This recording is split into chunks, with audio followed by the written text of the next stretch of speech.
So Biden is pleading with Iraq to protect U.S. troops in the regions from attack. This is The Break.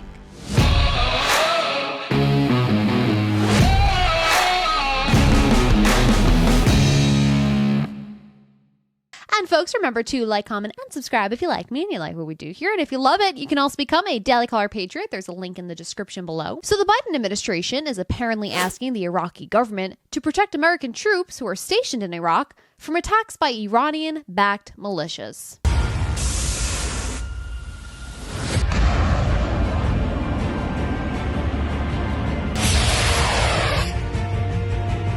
Bear in mind, there have been 38 confirmed attacks against U.S. targets in Syria and Iraq since Hamas attacked Israel. But Biden believes that the Iraqi government has the capacity to protect U.S. forces within the region and is actually asking them to do so. Think of the message that this sends to our adversaries, that we need to rely on a foreign government who has nowhere near the capabilities that we have to protect our troops. Are we not supposed to do that ourselves? Are we not supposed to be the most powerful army in the world? Do we want our adversaries to see continued weakness, right? To see that our troops are vulnerable? I mean, at this point, you might as well say, like, yeah, they're sitting ducks, okay? Maybe that's the reason that there have been nearly 40 attacks, because these terrorist groups know that the United States is weak and unwilling to stand tall in the face of terrorism. I mean, we're literally sitting here like, do you think you could protect us? What? What?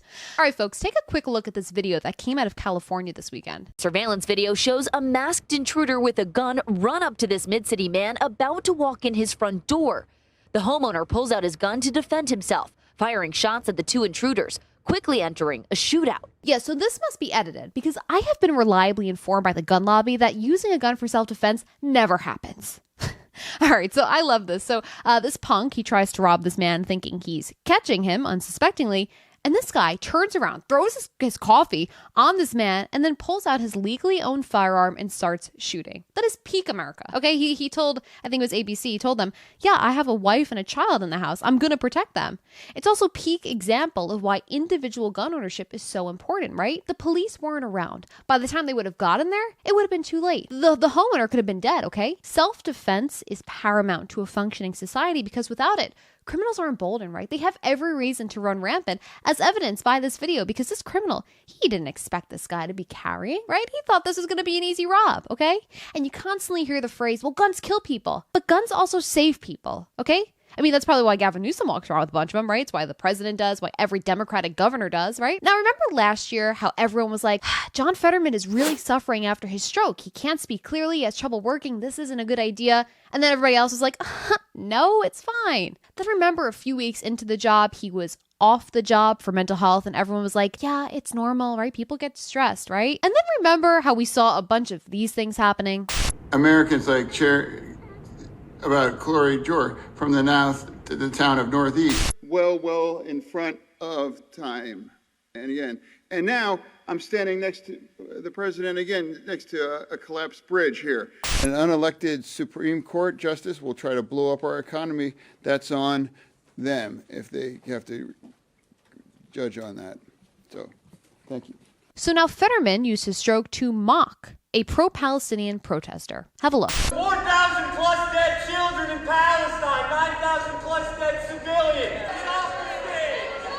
The joke is on you. I had a stroke. I can't fully understand what you're saying. So yeah, it's funny at first. I mean, I laugh, right? But then you think about it for more than 3 seconds and you realize that Fetterman is finally acknowledging what we have all been saying for a year now. And more importantly, his campaign lied to us time after time, okay? It was lie after lie after lie to try to convince voters that what they're seeing, a man struggling on stage, isn't real, okay? Think ABC News reported last October that his doctor said that Fetterman's health, quote, has continued to improve, and that the then candidate was speaking, quote, without cognitive deficits.